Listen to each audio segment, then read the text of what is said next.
demander au Seigneur de compléter ce qui manque encore à sa marche avec lui. Demande au Seigneur de t'instruire, de te parler et de te faire faire l'expérience au nom de Jésus-Christ.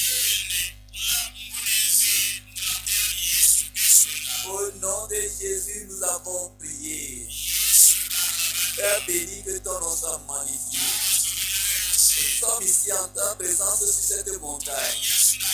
Et nous savons que tu es le Saint des Saints.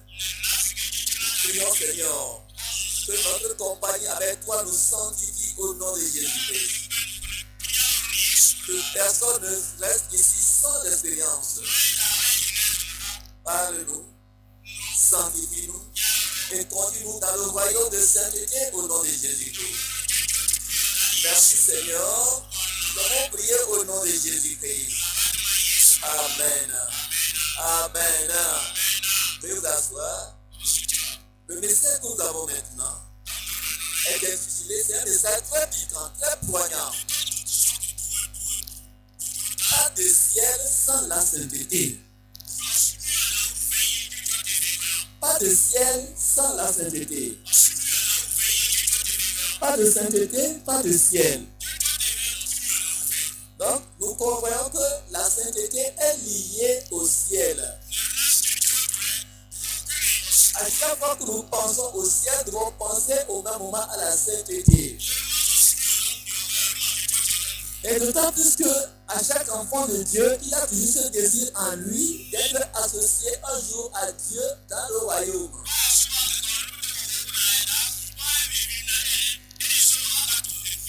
Alors, si tu penses aller un jour dans le royaume des cieux, tu dois aussi penser à la sainteté. Le Seigneur Jésus a pour le désir de venir ramasser tous ceux qui sont sauvés par son sacrifice et les a conduits dans la maison de son Père au ciel.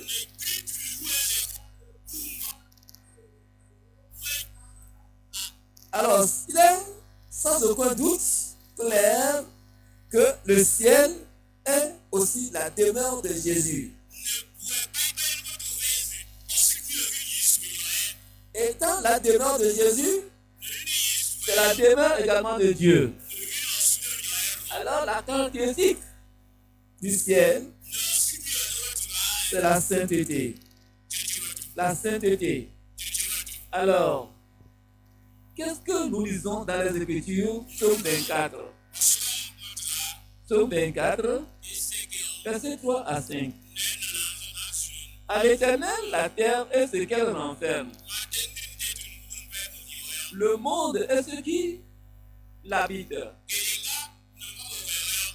Car il a fondé sur les mers.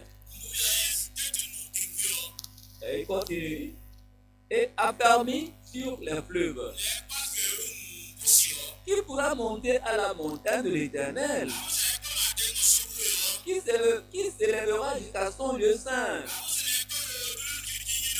Celui qui a les mains innocentes et le cœur pur. Celui qui ne livre pas son âme au mensonge. Et qui ne jure pas pour tromper. Il obtiendra la bénédiction de l'Éternel. La miséricorde de Dieu de son salut. Le psalmiste a posé la question ici. Qui montera à la montagne de l'Éternel? Qui pourra séjourner avec l'Éternel? C'est une question pertinente que tout un chacun en tant que chrétien doit toujours se poser chaque jour. Et la réponse est donnée. Celui qui a les mains innocentes et le cœur pur.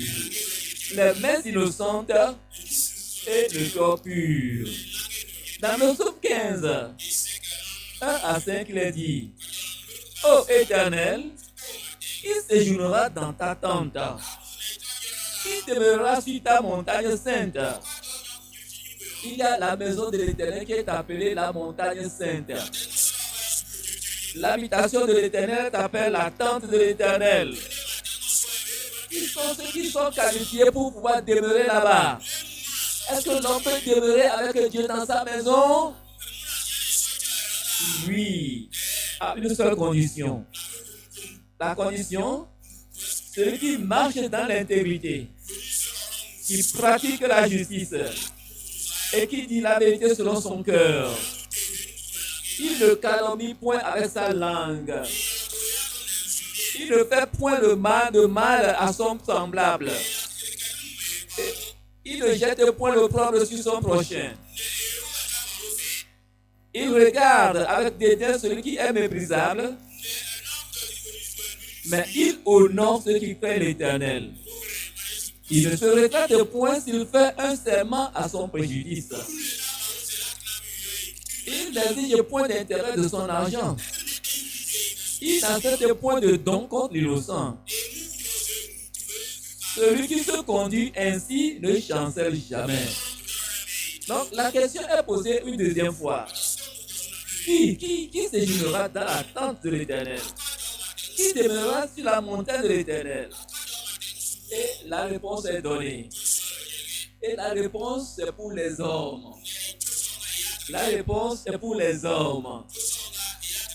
Et Matthieu chapitre 5 verset 8 a dit: heureux les ceux qui ont le cœur pur, car ils verront Dieu. Car ils verront Dieu. Alors vous savez, comment est-ce qu'on peut imaginer un ciel où habite Dieu et que l'on retrouve dans ce même ciel les voleurs, les prostituées, les sorciers, les meurtriers, les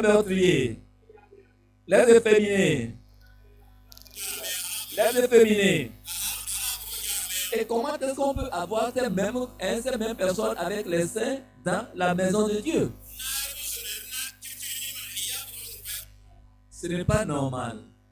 Et cela ne peut jamais être aussi ainsi. Cela ne peut jamais être ainsi. Voilà pourquoi, en analysant la parole ce matin, chacun doit chercher à voir son état. Es-tu qualifié pour le ciel?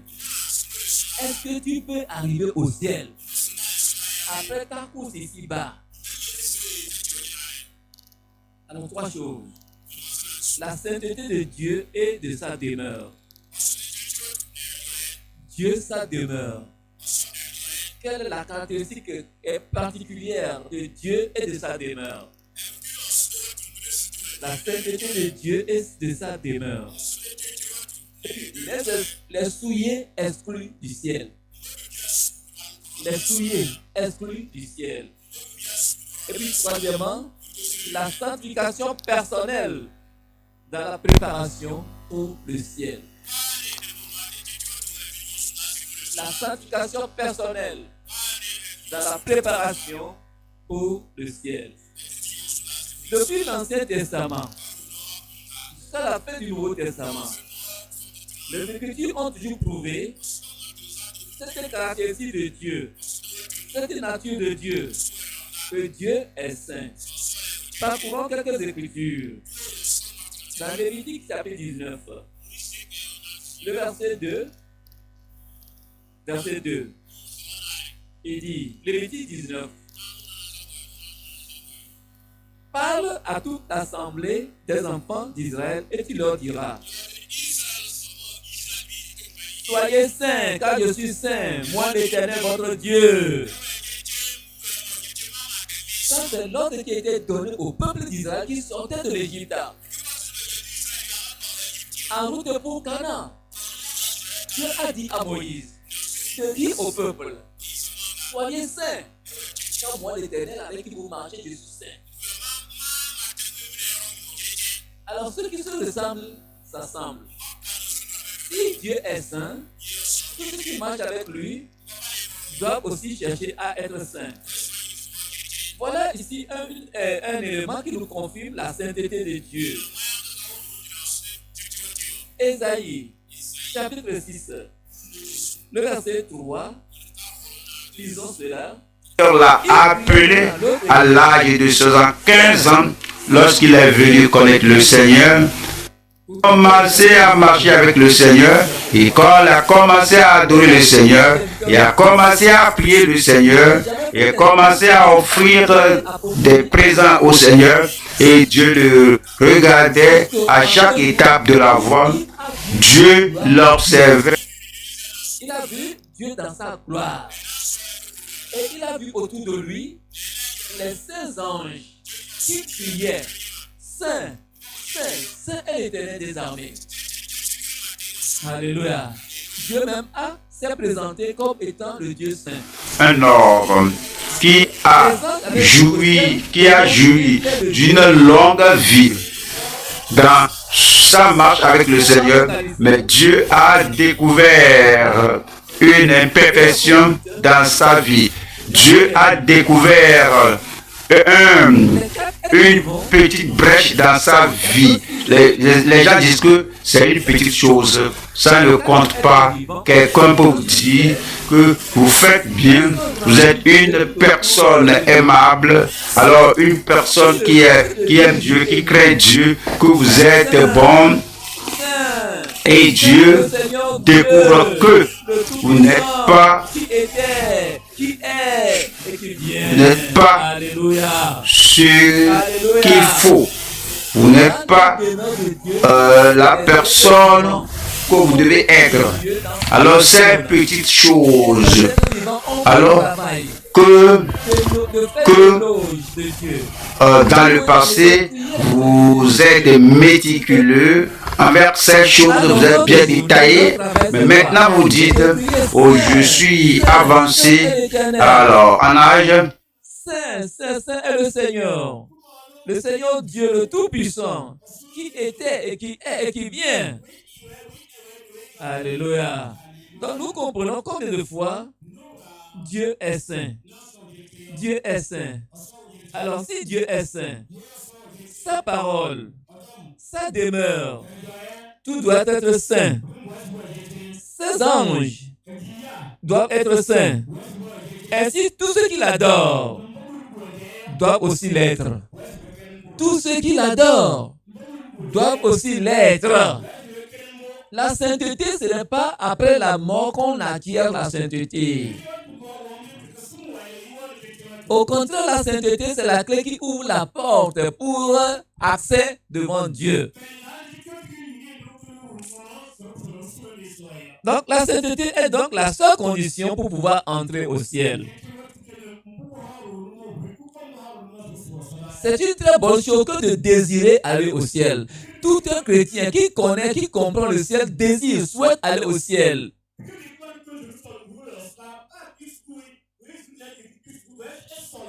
Mais il faut être prêt. Il faut préparer, il faut payer le prix. Il faut répondre aux conditions afin de pouvoir hériter le ciel qui est promis. La sainteté de cœur et de vie. La sainteté de cœur et de vie. Donc, comme je le disais, en résumé, Dieu même est saint, sa demeure est sainte, le peuple qui l'adore est saint, sa parole est sainte. Les uns qui l'adorent aussi sont saints. Alors, sur la terre, tous ceux qui l'adorent doivent aussi l'être. Ça, la sainteté, nous nous trompons en marchant avec Dieu. Tandis que nous marchons avec Dieu, s'il n'y a pas la sainteté, nous nous trompons. Et nous nous préparons pour l'échec. Que le Seigneur nous parle ce matin. Alors, ceci étant, alors qui sont ceux-là qui seront exclus du ciel? Nous voulons bien aller au ciel. Mais la condition, c'est que tout est saint là-bas. Alors ça devient clair que tous ceux qui n'ont pas la sainteté sont d'office exclus du ciel. Lisons Apocalypse chapitre 21. Le verset 27. Nous sommes au point 2. Les souillés exclus du ciel. Les souillés exclus du ciel. Apocalypse 21, le verset 27. il n'entrera chez elle rien de souillé. Ni personne qui se livre à l'abomination et au mensonge. Je reprends. Il n'entrera chez elle rien de souillé. Ni personne qui se livre à l'abomination et au mensonge. Il n'entrera que ceux qui sont écrits dans le livre de vie de l'agneau. Alors nous voyons déjà la description de ceux qui seront disqualifiés, exclus, chassés du ciel. Dit ceux qui sont souillés. Souillés par les idoles. Souillés encore par le péché. Souillés par l'hypocrisie. Souillés par l'abomination. Souillés par le mensonge. Ils n'ont pas leur place dans le royaume. Et je prie que personne ne soit ainsi ce matin. Et que la grâce de Dieu aide tout un chacun à faire l'expérience au nom de Jésus. Dans le psaume 101, psaume 101, le verset 7. Celui qui se livre à la fraude n'habitera pas dans ma maison. La fraude, la ruse, pour escroquer, pour extorquer de l'argent chez les autres, pour s'enrichir frauduleusement, pour gagner des choses, les faveurs des autres par le mensonge, la fraude, la ruse. Celui qui se livre à la fraude n'habitera pas dans ma maison. Surfacture au service. Ce que tu as acheté à 5 000 francs, tu mets 10 000 francs. On t'a envoyé acheter quelque chose. Ce qui est de 2 000 francs, tu as mis 3 000, 4 000. Celui qui se livre à la fraude n'habitera pas dans ma maison. Le diplôme que tu as, ce n'est pas ton diplôme. Tu as fait changer le nom en ton nom. Et tu l'utilises. Tu l'utilises. Celui qui dit des mensonges, celui qui alors se livre à la fraude n'habitera pas dans ma maison. Et tu veux te marier. Et tu t'en vas convaincre une soeur ou bien un frère. On va dire comité que c'est comme ça, c'est la volonté de Dieu. Ici, ceci. Celui qui se livre à la fraude n'habitera pas dans ma maison. Celui qui dit des mensonges ne subsistera pas à ma présence. Voilà les disqualifiés. Voilà les disqualifiés, les rejetés, les exclus. Je prie que ce ne soit pas toi. Dis à celui qui est à côté de toi, je prie que ce ne soit pas toi. Dis à celui qui est à côté de toi, je prie que ce ne soit pas toi. Dis toi-même, je ne veux pas être celui-là. Que le Seigneur te bénisse. 1 Corinthiens chapitre 6, le verset 9 et 10. Comme inconnu, quoique bien connu. Oh, pardon, je suis en train de lire 2. Je lisais 1 Corinthiens chapitre 6. 1 Corinthiens 6.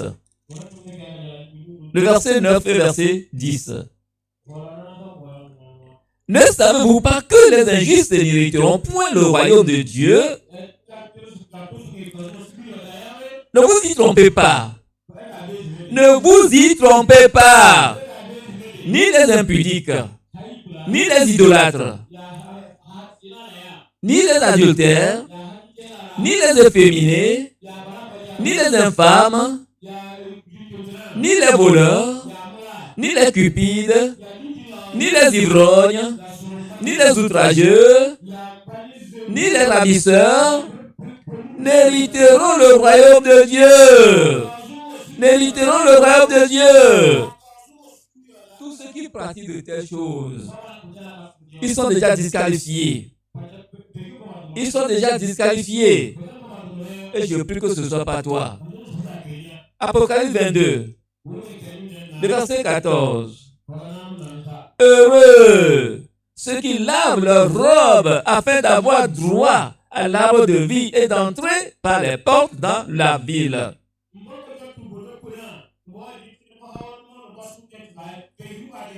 La ville parle de la demeure de Dieu, la maison de Dieu, le royaume des cieux, l'éternité glorieuse. Heureux ceux qui lavent leurs robes dans la sainteté, dans la pureté, afin d'avoir droit à l'arbre de vie et d'entrer dans les portes dans la ville. Dehors les chiens! Dehors les chiens! Comment est-ce qu'on peut appeler les hommes chiens? Ce n'est pas les chiens animaux, ici c'est les hommes. Dehors les chiens! Les enchanteurs, les impudiques, les meurtriers, les idolâtres. Les chiens veulent dire quoi? Ceux-là qui, alors, se livrent en désordre à l'immoralité comme les chiens le font partout.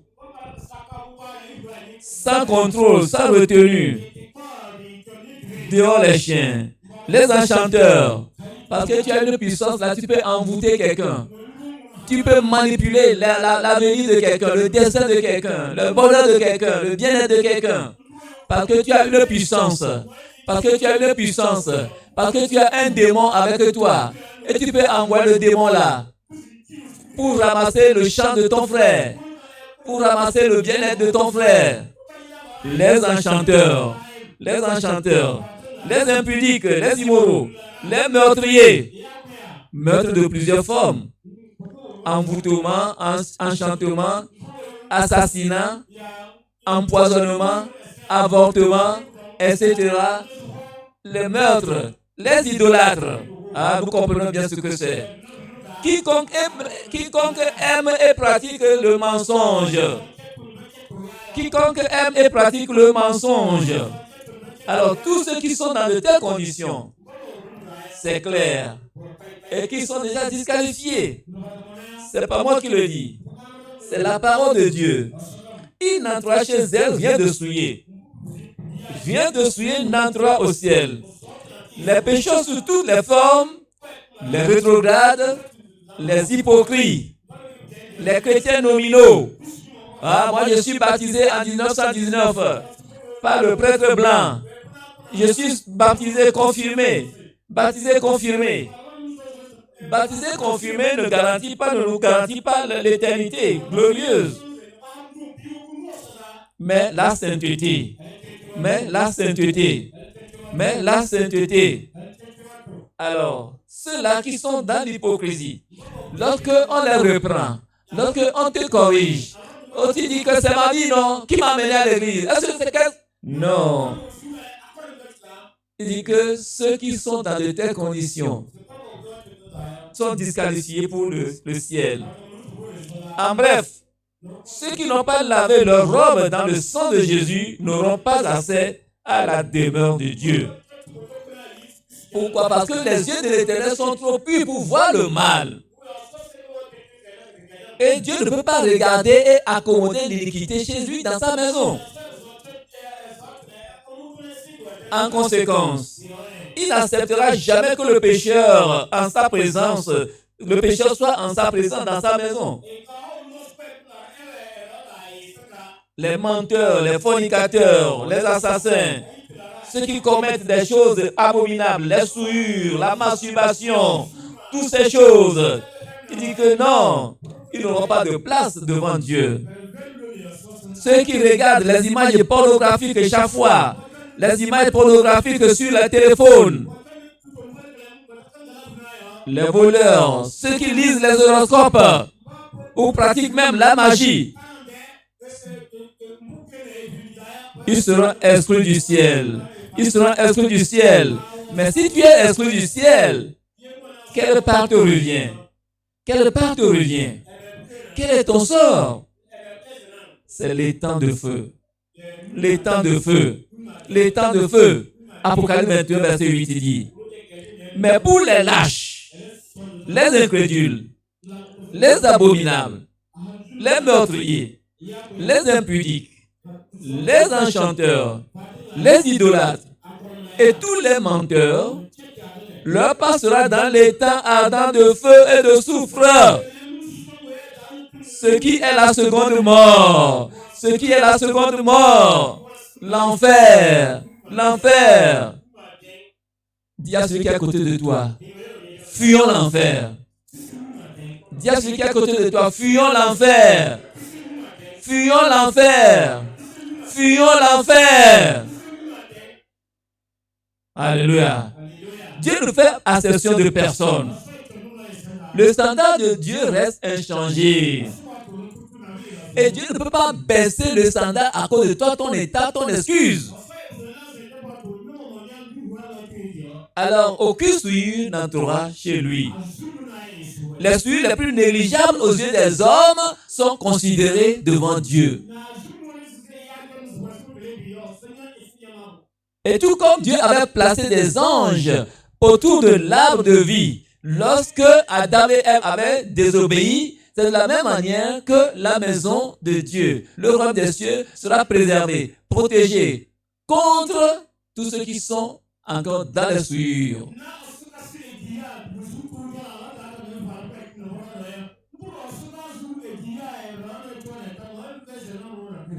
Il placera des anges à l'entrée de la porte du ciel pour repousser, pour chasser loin de lui ceux qui n'auront pas la main de la sainteté. Ceux qui n'auront pas la main de la sainteté. Je prie que ce ne soit pas toi et moi, que ce ne soit pas nous. Dis à celui qui est à côté de toi que ce ne soit pas moi, que ce ne soit pas toi.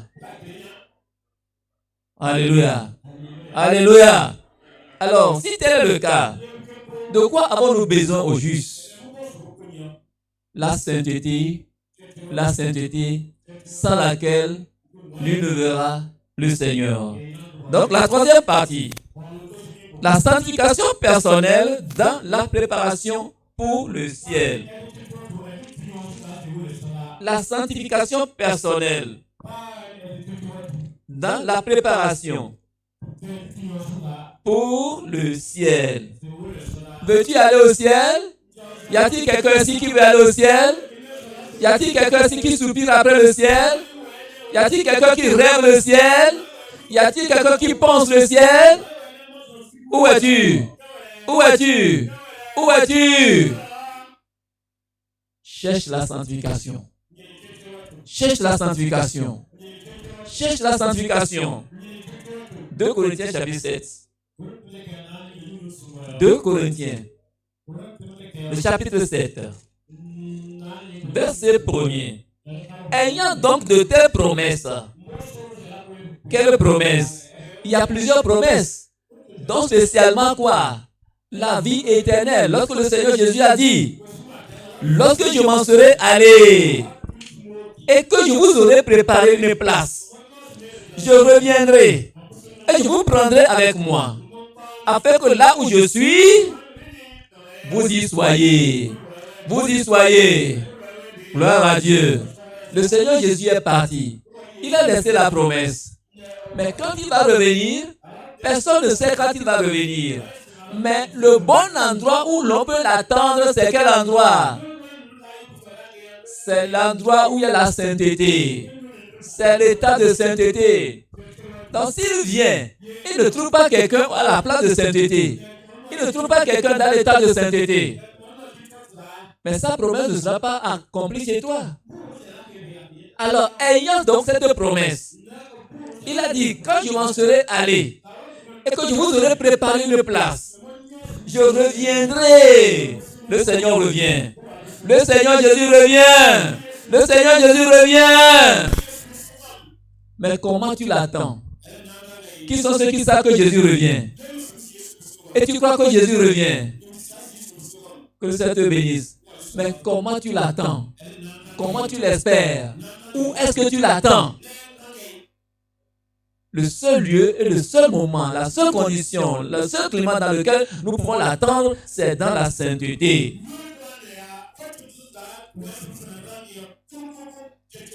Il dit, et je vous prendrai avec moi, afin que là où je suis, vous aussi vous y soyez. Alléluia. Qui sont ceux qui veulent être avec lui? Tu veux être avec lui. Tu veux être avec lui. Gloire à Dieu. Ayant donc cette promesse qui te pousse, qui te demande et qui t'aide, ou bien qui te nourrit l'espoir. Ayant donc cette promesse, qu'est-ce que nous devons faire? Il dit, purifions-nous de toute souillure de la chair et de l'esprit.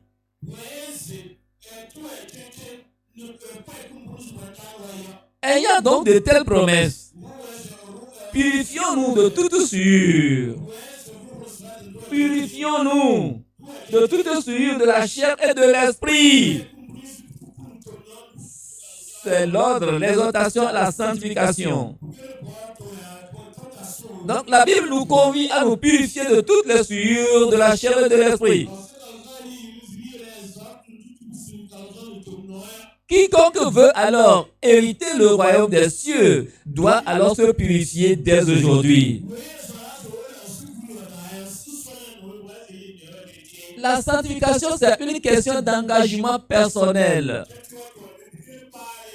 Que personne ne nous trompe en disant que c'est après la mort qu'on peut être sanctifié. Ou bien c'est les anges seuls qui sont sanctifiés. Que personne ne nous trompe. Jésus dit qu'il va revenir nous prendre là où et nous amener là où il est. Et que c'est les saints qui seront avec lui.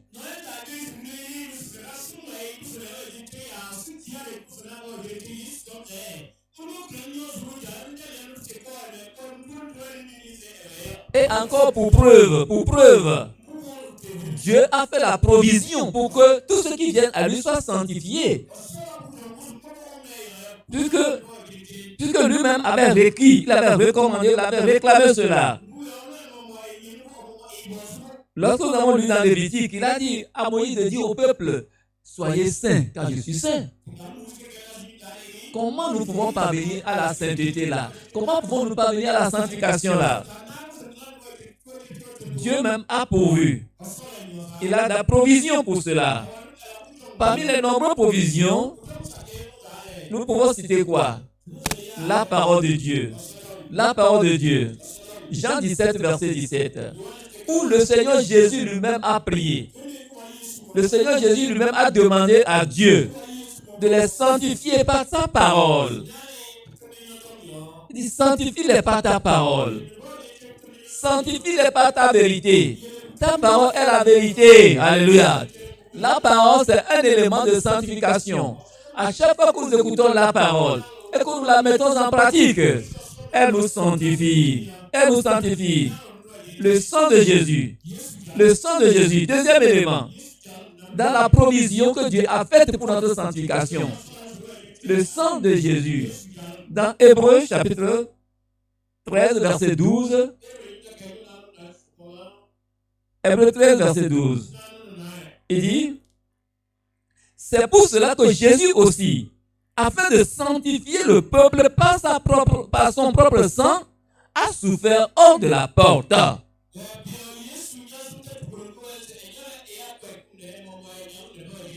Le sang de Jésus est versé en vue de la sanctification du pécheur. Il a déjà accompli. Alors nous avons aujourd'hui accès à la sanctification. À part la parole, à part le sang de Jésus, il y a la foi au Seigneur Jésus. La foi en Jésus-Christ. Entre Acte 15, le verset 9. Il n'a fait aucune différence entre nous et eux, ayant purifié leur cœur par la foi. Si seulement tu peux croire que ce que Dieu a dit est vrai, c'est lui qui va le faire. Ce n'est pas par ta propre force. Et tu obéis, tu te soumets. Il va le faire. Il va le faire. Donc, il y a le troisième élément, la foi au Seigneur. Quatrième élément, c'est quoi? L'Esprit de Dieu. L'Esprit de Dieu. Quand nous lisons 1 Pierre 1, le verset 2. 1 Pierre 1, le verset 2. Il dit, et qui sont élus selon la préscience de Dieu le Père par la sanctification de l'Esprit.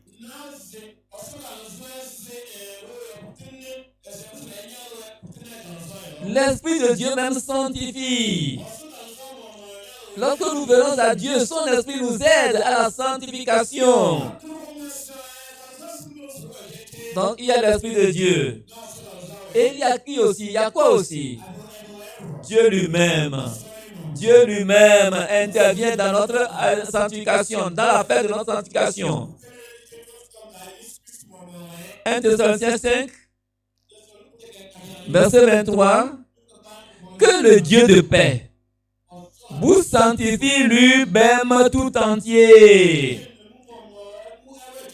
Que le Dieu de paix vous sanctifie lui-même tout entier. Et que tout votre être, l'esprit, l'âme et le corps, soit conservé irrépréhensible lors de l'avènement de notre Seigneur Jésus-Christ. Celui qui vous a appelé est fidèle. Celui qui vous a appelé est fidèle. Et c'est lui qui le fera. Et c'est lui qui le... Et c'est lui qui le... Alléluia. Nous avons toutes les conditions réunies pour notre sanctification. Donc, avec toutes ces provisions-là, lorsque l'expérience de la sanctification est faite, nous devenons participants de la nature divine. Nous devenons participants de la nature divine. Alors voilà pourquoi il faut absolument rechercher l'expérience. Il faut absolument rechercher l'expérience. Alors comment est-ce que nous pouvons faire l'expérience? Comment est-ce que tu peux parvenir à l'expérience de la sanctification? Comment est-ce que tu peux faire l'expérience toi-même? Ce n'est pas quelqu'un qui va le faire à ta place. Ce n'est pas quelqu'un qui va te dire que tu es sanctifié. Toi-même, tu dois le savoir. Toi-même, tu dois faire l'expérience. Alors, comment faire l'expérience maintenant? Comment faire cette expérience-là? Comment faire cette expérience? Qui veut faire l'expérience? Qui est celui qui veut faire l'expérience? Tu veux faire l'expérience ce matin. Tu veux faire l'expérience ce matin. La sanctification, tu n'as jamais compris ça. Et tu n'as jamais fait l'expérience. Mais ce matin, tu veux l'expérience de la sanctification. Alors, écoutez bien les conditions. Écoutez bien les conditions. 1. Naître de nouveau. Naître de nouveau. C'est l'ordonnance que le Seigneur Jésus avait donnée à Nicodème qui était venu le voir pendant la nuit. Il faut que vous naissiez de nouveau. Es-tu déjà né de nouveau? Mon frère, ma soeur, toi qui veux faire l'expérience de la sanctification, es-tu déjà né de nouveau? C'est le point de départ.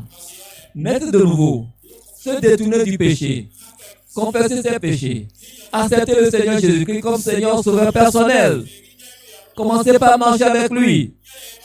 Ça, c'est le premier pas. La nouvelle naissance. Deuxièmement, la Bible dit quoi? S'abstenir de toute espèce de mal. Pendant que tu es né de nouveau, et nous sommes encore dans le monde, le mal est encore dans le monde, le péché est encore dans le monde, et vont vouloir encore te pousser, te provoquer. Mais tu dois résister. C'est pour cela qu'il est écrit dans 1 Thessaloniciens chapitre 5, le verset 22. Fuyez abstenez-vous de toute espèce de mal. Abstenez-vous. N'allez pas rencontrer le mal. N'allez pas provoquer le mal. N'allez pas embrasser le mal. Mais mets-toi à l'écart du mal. Éloigne-toi du mal. Et troisième chose, tu dois te consacrer entièrement au Seigneur. Tu dois te consacrer entièrement. Tu dois te consacrer entièrement au Seigneur. Âme, corps et esprit. Comme il est écrit dans Romains 12, verset 1. Bien-aimés, bien-aimés, je vous exhorte à offrir votre corps, comme un sacrifice vivant, saint, agréable à Dieu. Je vous exhorte, par les compassions de Dieu, à offrir. Toi-même, tu te dédies, toi-même, tu te donnes, tu te vends au Seigneur. Et tu te dis, je ne m'appartiens plus. Je suis la propriété de Dieu. Je suis la propriété de Dieu. Partout où tu passes, tu te regardes comme étant propriété de Dieu. Alléluia. Alléluia. Gloire à Dieu. Alors, tu te consacres entièrement. Puis, toi, le point suivant, c'est quoi? Tu te sépares entièrement d'avec ce monde corrompu. Dis sortez du milieu d'eux. Sortez du milieu d'eux. Même si c'est la famille qui organise une cérémonie familiale, qui est souillée, qui est idolâtre, qui contient le péché, la Bible dit quoi? Sortez du milieu d'eux. Et ne touchez pas à ce qui est impur. Et ne touchez pas à ce qui est impur. Et je vous accueille. Et je vous accueille. 2 Corinthiens 6, versets 17 et 18. Sortez du milieu d'eux. Rompre avec les relations souillées d'autrefois. Rompre avec les affaires souillées d'autrefois. Sortir du milieu d'eux. Gloire à Dieu.